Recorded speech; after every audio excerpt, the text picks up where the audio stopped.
The Great Hall of the Galactic Council stretched out like a metal canyon.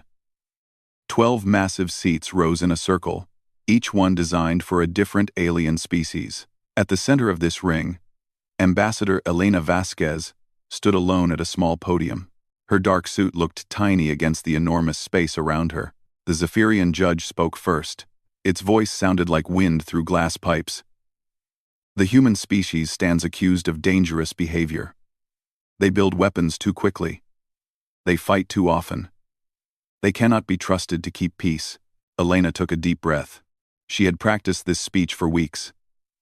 The fate of her entire species hung on what happened in the next hour. Honored council members, she began. Humanity has followed every treaty. We have shared our science. We have helped your worlds. We have done nothing wrong. The crystal being called Lord Vorthan flashed angry red colors. Wrong? Your people turned farming tools into weapons in just 6 months. Your soldiers practice war games that frighten peaceful worlds. You think like predators, not civilized beings. We think like survivors, Elena shot back. Every species here had to fight to reach the stars. You have forgotten what that was like. A voice like 1,000 whispers came from the collective section. All their minds spoke as one. We remember. That is why we formed this council. To stop the fighting. To bring order. Your species brings only chaos. Elena looked around the circle. The fish-like aquarians swayed in their water tanks. The tall, thin ethereals glowed with soft light. The machine builders called the makers, clicked, and hummed. All of them stared at her with fear or anger or both. We are not monsters, Elena said. We are explorers. We are builders. We are teachers. In the 5 years since we joined this council, human scientists have helped cure 3 diseases. Human engineers built the new space station at Kepler 7. Human traders have increased commerce by 30%. The Zephyrian judge rustled its feathers. These good deeds do not erase your nature. You are warriors. You always look for the next fight. You make allies too quickly, and enemies just as fast. This is not the way of peace. Peace, Elena repeated. You speak of peace, but you keep fleets at every border. You watch each other with spy satellites. You have trade wars and territory disputes. How is that different from what humans do? Lord Vorthan's crystals flashed brighter. We control our conflicts. We follow rules. We negotiate. We do not solve problems by shooting first. Neither do we, Elena said firmly. Show me one time humans attacked without cause. Show me one treaty we broke. Show me one world we conquered. The Aquarian delegate spoke in a voice like water over stones. You do not need to conquer. You absorb. Everywhere humans go, others begin to think like humans, to act like humans. You are a virus of change. Elena felt her anger rising but kept her voice steady. Change is not evil. Growth is not wrong. You fear us because we remind you of something you lost long ago. What is that? Asked the ethereal in a voice like singing. The courage to be better tomorrow than you are today. The hall fell silent. The council members looked at each other through their translation screens and communication devices. Elena waited. Everything she had worked for came down to this moment. Finally, the Zephyrian judge spoke again. The council will vote. All those who believe humanity should remain in council space, indicate now. 4 lights appeared on the great board. Elena's heart sank. She counted 12 species total. 4 votes were not enough. All those who believe humanity must be removed from council space for the safety of all. Indicate now. 8 more lights appeared. Elena closed her eyes for a moment. When she opened them, the judge was speaking again. By vote of 8 to 4, humanity is hereby banished from all council space.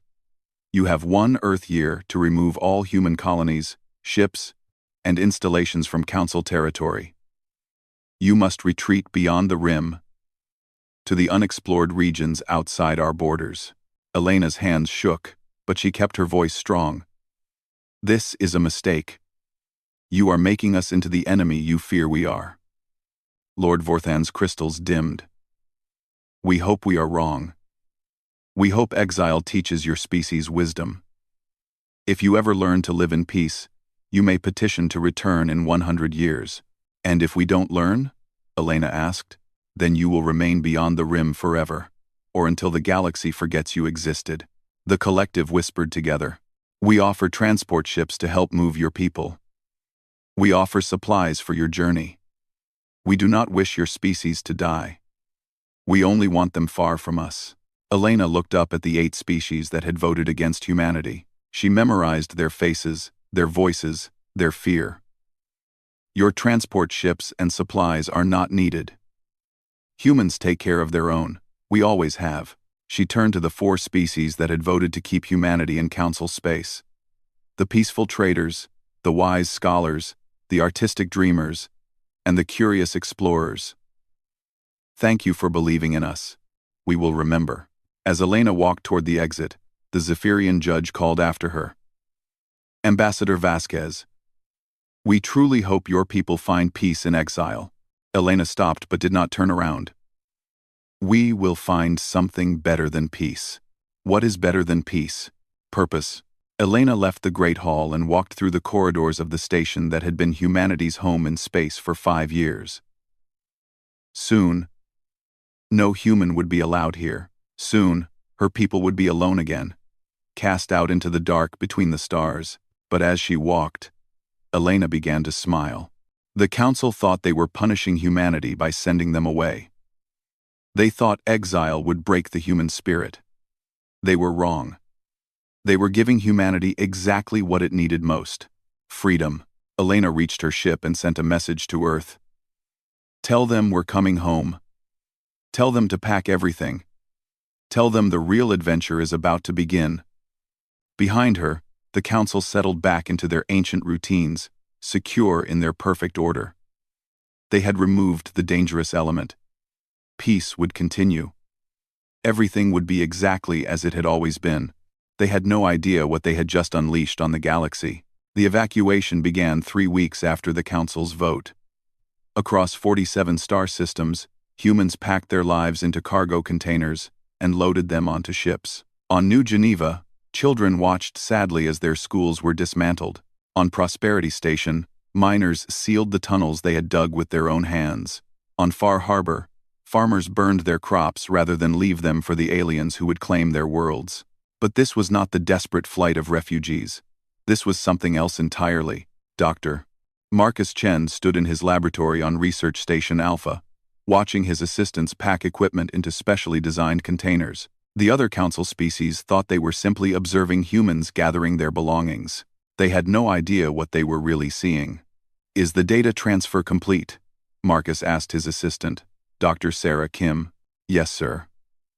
Every database, every technical manual, every scientific paper we've had access to in the past 5 years. It's all copied and stored. Sarah smiled grimly. The Vorthans shared their crystal technology because they thought it would help us build better computers. They never imagined we would use it to steal their secrets. Marcus nodded. What about the Zephyrian wind power systems? Downloaded, along with the Aquarian bio research, the collective's hive mind networks, and the maker's construction blueprints. Everything. Marcus looked out the window at the stars. They called it cultural exchange.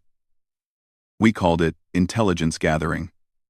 Every human who worked with alien technology filed reports. Every human who visited alien worlds wrote observations.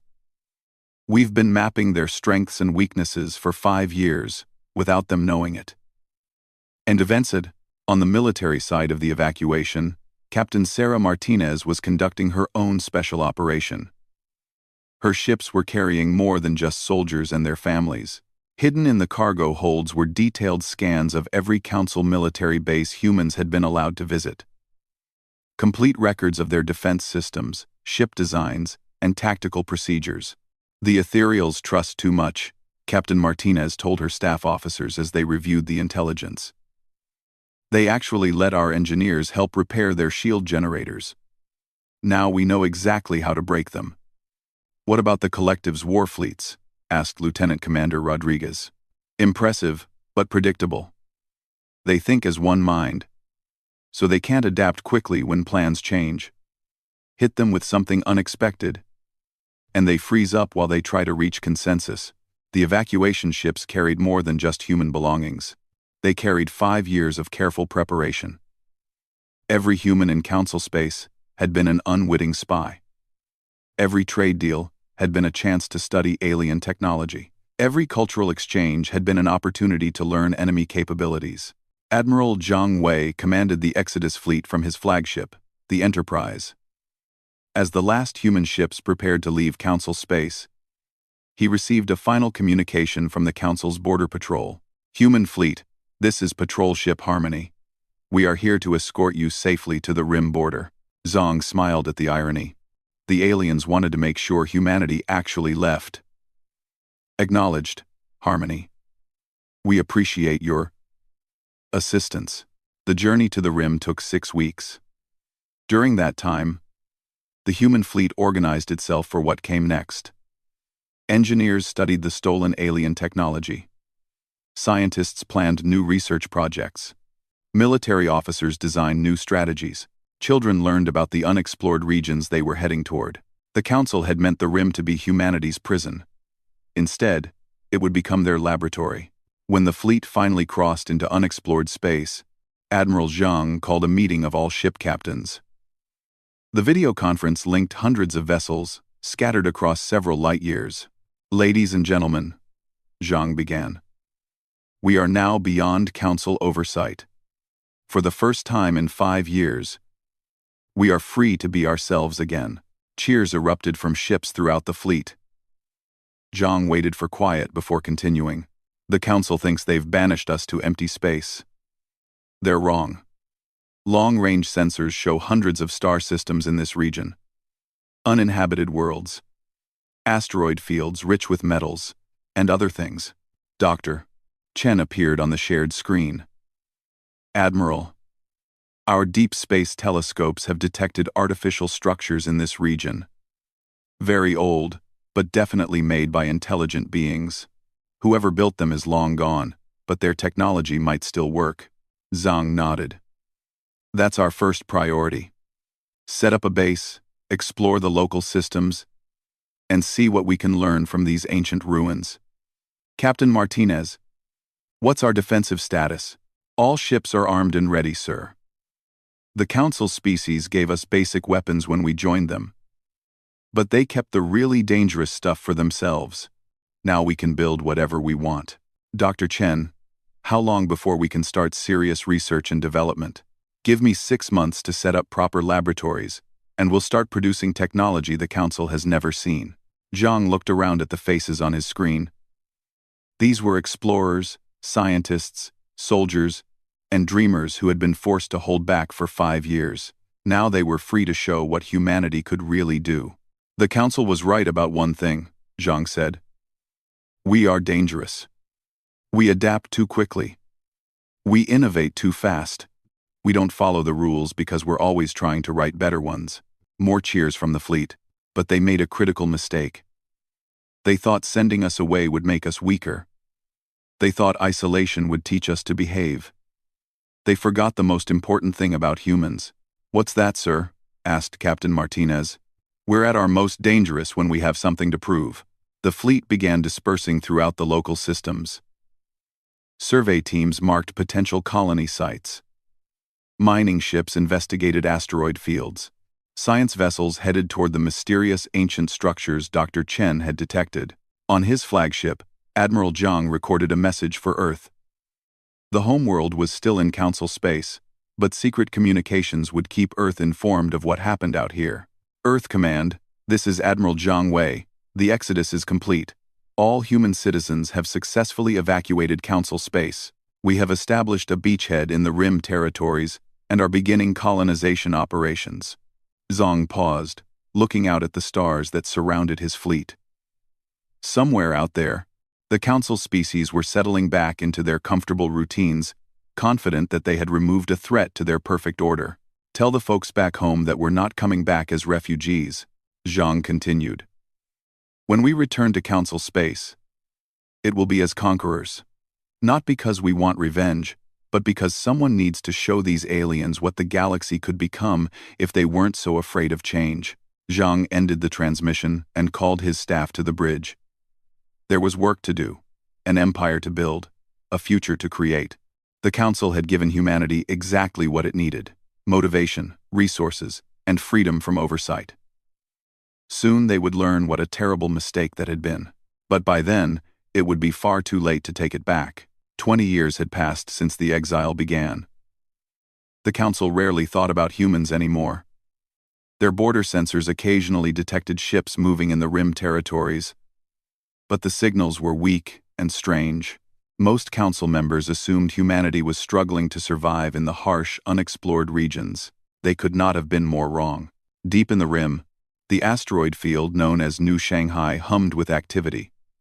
What had started as a small mining operation was now a massive industrial complex built inside a hollowed-out planetoid. Factories worked day and night, producing ships and technology that would have amazed the Council if they could see them. Dr. Marcus Chen, now gray-haired but still energetic, walked through his newest laboratory.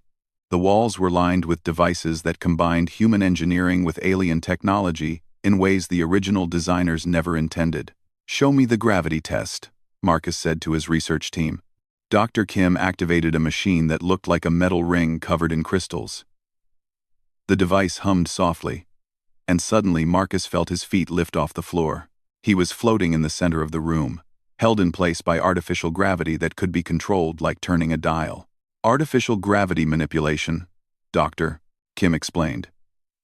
"We took the ethereal's levitation technology, combined it with Vorthan crystal amplifiers, and added our own power systems. Now we can make gravity stronger or weaker anywhere we want." Marcus grinned and settled back onto the floor. "The Council has rules against this kind of research. They say gravity control is too dangerous." "That's why we're not in Council space anymore," Dr. Kim replied. In another part of New Shanghai, Admiral Sarah Martinez studied tactical displays in her command center. She was no longer the young captain who had helped evacuate human colonies. 20 years of preparation had transformed her into something the galaxy had never seen. A human military commander with unlimited resources and no restrictions on what weapons she could build. "Report on the new ship designs," she ordered. Her aide, Commander Jackson, activated a holographic display. The image showed sleek vessels that looked nothing like the clunky ships humans had used during their Council years. "The Phantom-class destroyers use adaptive hull technology," Jackson explained. "The metal can reshape itself to deflect enemy fire or optimize for different missions. We borrowed the idea from Maker construction robots, but improved it with nanotechnology.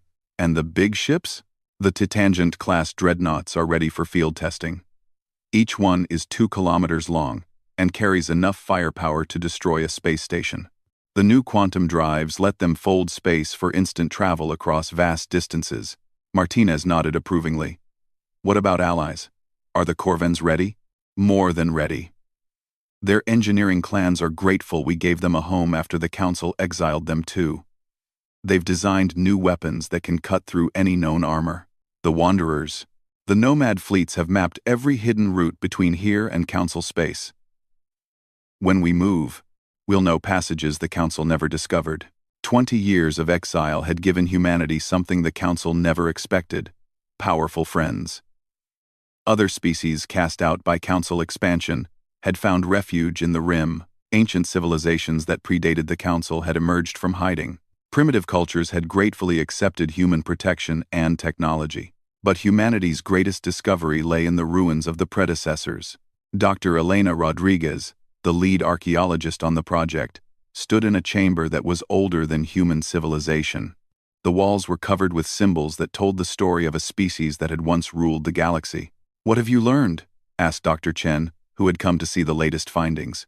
"The predecessors faced the same choice we do," Elena replied, pointing to translated text on the wall. They could submit to a galactic council that demanded conformity or fight for their independence. What did they choose? They tried to compromise. They agreed to limit their expansion, restrict their technology, follow the council's rules. For 1,000 years, they were model citizens, And then, Elena pointed to another section of text. The galaxy changed around them. New threats emerged. Invaders from outside the galaxy arrived.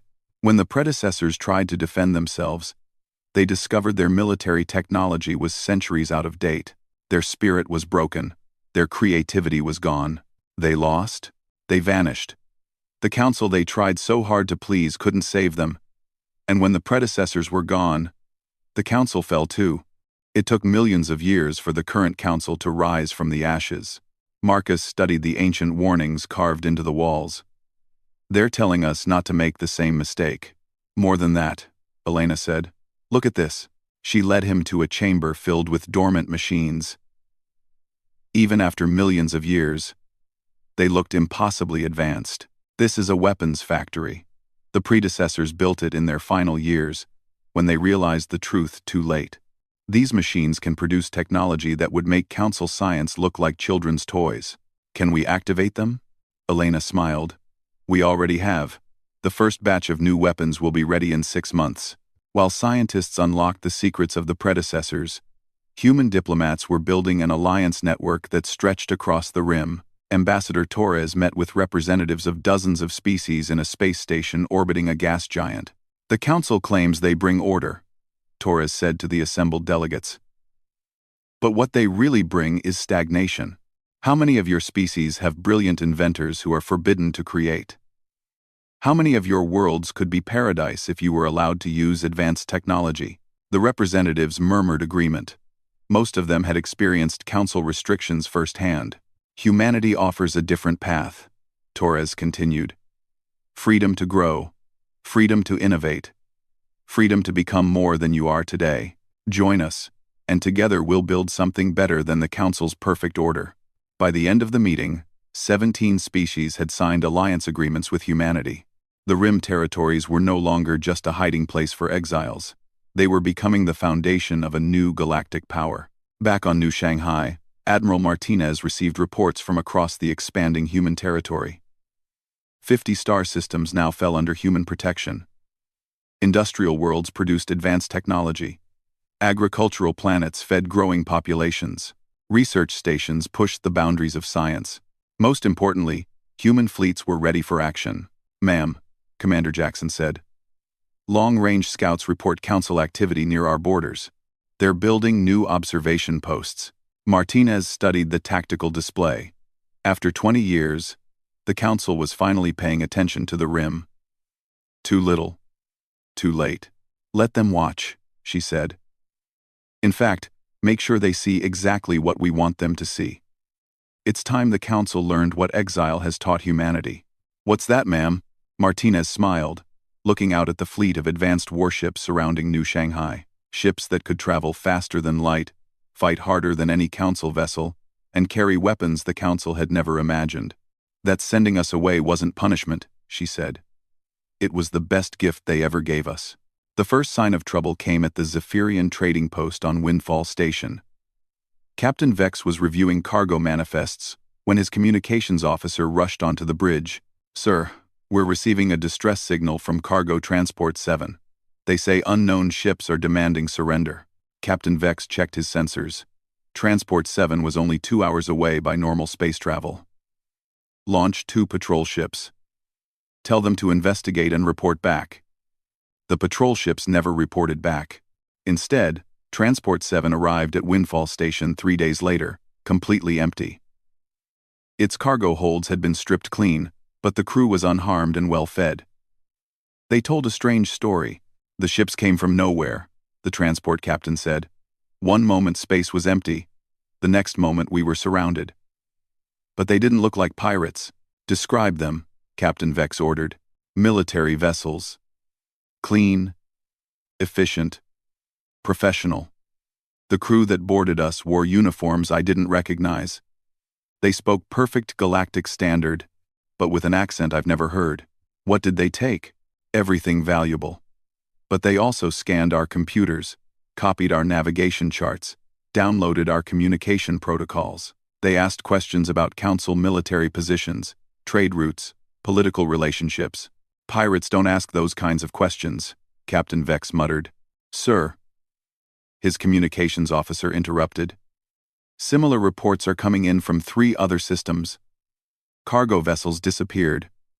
Returned empty but unharmed. Always the same pattern. Captain Vex sent an urgent message to the Zephyrian High Command. Within hours, similar reports were flooding in from across Council space. Ships were being captured, studied, and released. Facilities were being raided for information, not just wealth. Someone was gathering intelligence on a massive scale. Lord Vorthan's crystal form flashed angry red as he read the security reports in his palace on the crystal world of Harmony. The attacks had struck Vorthan territory too. 3 meditation centers had been evacuated by unknown forces that somehow knew exactly when they would be most vulnerable. How is this possible? Lord Vorthan asked his security chief. Our meditation schedules are secret. Only the high priests know when each center will be empty. Someone has been studying us, my lord. For months, maybe years. They know our routines, our weaknesses, our response times. The collective's hive ships are also under attack. Lord Vorthan's aide reported. Their communication networks are being jammed with data packets that confuse their shared consciousness. The Aquarian Federation lost an entire research station last week. Lord Vorthan's crystals dimmed as he considered the implications. Call an emergency council session. If multiple species are under coordinated attack, this is no longer a security issue. This is war. The council convened on the great station where they had banished humanity 50 years earlier. Representatives from all 12 species gathered in the familiar circle, but the mood was very different from their usual calm deliberations. The pattern is clear, the collective whispered in unison. These are not random attacks. Someone is testing our defenses, studying our capabilities, preparing for something larger. The ethereal delegate glowed brighter with worry. Our shield generators were sabotaged last month. The attackers knew exactly where to strike for maximum disruption. This suggests inside knowledge, or very good intelligence gathering, the Zephyrian judge added grimly. The Aquarian representative swayed nervously in her water tank. We've lost contact with our border stations in the outer territories. Ships sent to investigate simply vanish. What about the human territories? Asked the Maker delegate, its mechanical voice clicking with concern. Have our sensors detected any activity in the rim? The Council's intelligence chief, a nervous ethereal named Brightstar, activated the display screens around the chamber. That's what makes this so troubling. We've monitored the rim territories for 50 years. Until recently, we detected only minor human activity, small colonies, basic mining operations, what appeared to be a struggling refugee population. And now our sensors detect massive energy signatures. Industrial activity on a scale we've never seen. Ship movements that suggest a major military buildup. And something else. The screen showed long-range telescope images of the rim. Even from this distance, the signs of massive construction were visible. They're building something huge, Brightstar continued. Multiple shipyards, weapons factories, what appears to be a ring world around an entire star. Somehow, in 50 years, the humans have created an industrial empire. Impossible, Lord Vorthan declared, his crystals flashing. We gave them minimal resources. We sent them to barren space.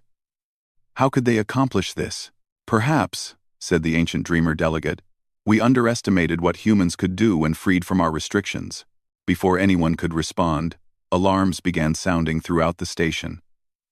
Emergency lights bathed the council chamber in red warning signals. What's happening? The collective demanded. An aide rushed to the Zephyrian judge's side and whispered urgently in his ear. The judge's feathers turned pale with shock. Ladies and gentlemen, the judge announced. We have just received a broadcast on all council communication frequencies. It appears to be from humanity. The main display activated, showing a human woman in an elegant military uniform. She appeared to be in her 40s, with short, dark hair and steady, dark eyes. She stood on what looked like the bridge of a massive warship. Greetings to the Galactic Council, the human said in perfect galactic standard. I am Admiral Elena Vasquez, Supreme Commander of the Terran Empire, and Empress of the Rim territories. Lord Vorthan's crystals flashed in recognition. That's the same human who defended their species 50 years ago. The ambassador, Elena continued speaking. 50 years ago, this council banished humanity from civilized space. You claimed we were too dangerous, too aggressive, too unpredictable to coexist with peaceful species. She paused, and the camera pulled back to show the bridge around her. Advanced control systems, armed guards in powered armor, display screens showing star maps that covered half the galaxy. You were absolutely right. The Terran Empire now claims all territories beyond the Meridian Line as sovereign human space. This includes 47 star systems with established human colonies and military installations. All Council species currently occupying these territories have 30 days to evacuate. The Council chamber erupted in shocked voices and flashing lights. Elena's image remained calm on the screen. Any interference with this reclamation will be considered an act of war against the Terran Empire and our allied species. Any Council military vessels found in human space after the deadline will be destroyed without warning. This is madness, the ethereal delegate whispered. They can't possibly have the strength to enforce such demands. As if she had heard the comment, Elena smiled. For those who doubt our capabilities, we invite you to observe the demonstration at the Centauri Gate in 72 hours. We believe it will answer any questions about Terran military strength. The transmission ended, leaving the Council in stunned silence. Finally, the Zephyrian judge spoke. 50 years ago, we feared what humanity might become. It appears our fears were well-founded. What do we do? Asked the Aquarian delegate. We prepare for war, Lord Vorthan said grimly. And we pray to whatever gods we worship that we can win it. But deep down, each council member felt the same cold fear.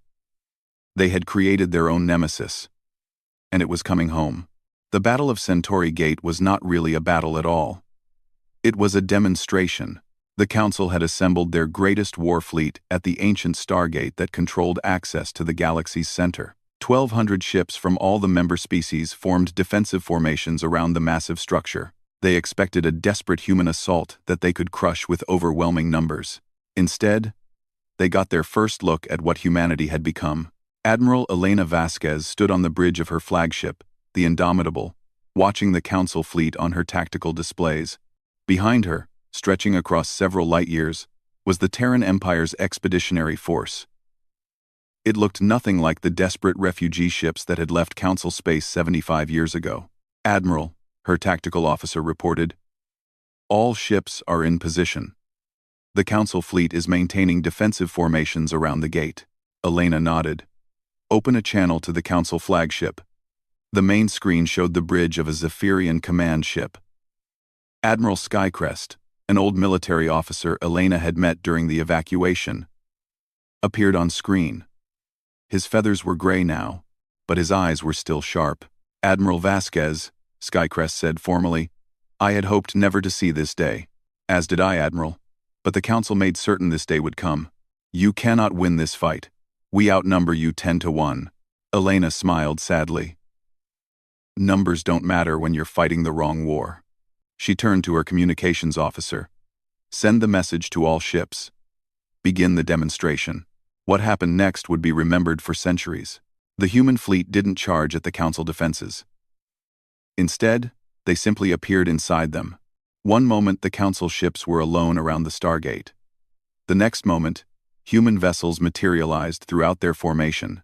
Impossible, Admiral Skycrest breathed. Our sensors would have detected any approach. Your sensors are designed to detect ships moving through normal space. Elena explained calmly. Our ships fold space itself. We don't travel through it. The Council fleet tried to respond, but their coordination was already broken.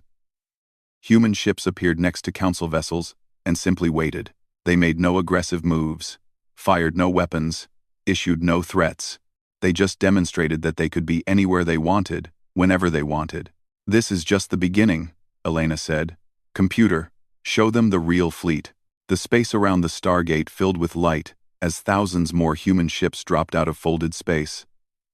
Not just warships, but massive construction vessels, mobile shipyards, and planet-sized habitat rings. The human fleet was larger than anything the Council had ever imagined, but more shocking than the numbers were the ships themselves. They moved like living things, their hulls shifting and changing shape as needed. They generated energy fields that bent light around them. They carried weapons that could rewrite the laws of physics in local space.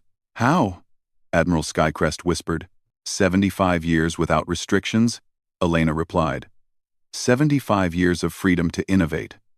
75 years to learn from species you cast out and technologies you banned. You gave us the greatest gift possible when you sent us away. And now you've come for revenge? Elena's expression grew serious. No, Admiral. We've come to offer you something better than the stagnation you call peace. She turned to address not just Admiral Skycrest, but all the Council ships whose communications were now linked to her broadcast. Citizens of the Council worlds, you have lived under the same government for 3,000 years. In all that time, has your technology advanced? Have your societies grown? Have your people become happier, wiser, stronger? She gestured to the displays around her bridge, showing star charts that covered half the galaxy. The Terran Empire spans 200 systems. We have uplifted primitive species, cured diseases that plagued entire worlds, and created technologies that would seem like magic to your ancestors. We did this not by enforcing rigid order, but by encouraging growth, change, and cooperation. You offer conquest, Admiral Skycrest said bitterly. We offer partnership. Elena's words echoed across thousands of ships. On Council vessels throughout the fleet, crew members looked at each other with surprise. Every species that joins the Terran Empire keeps its independence, its culture, its identity. But they also gain access to our technology, our protection, and most importantly, our freedom to grow beyond what they are today.